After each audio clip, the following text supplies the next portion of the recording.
Welcome to the Slop Farm. Enjoy the video. In this video, I will explain how to replace motor mounts on a Dodge Dart. First, gather your essential tools, including a floor jack, jack stands, and a complete socket set. Safety is paramount, so ensure your vehicle is securely supported on jack stands before you begin. You'll need to locate the three primary motor mounts, one on the passenger side, one on the driver's side, and one at the rear of the engine.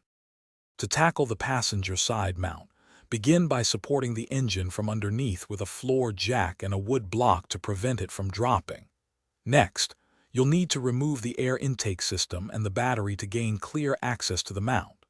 Once clear, unbolt the old mount from both the engine and the frame, then carefully remove it.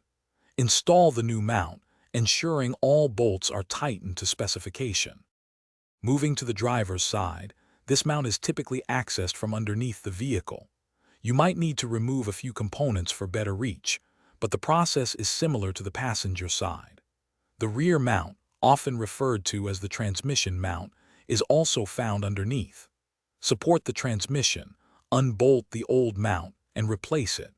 Always ensure all new mounts are correctly aligned and torqued to the manufacturer's specifications for optimal performance. After installing all three new motor mounts, carefully reassemble all the components you removed, such as the battery and air intake system.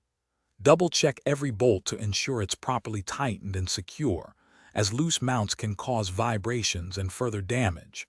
Take your time during this final inspection.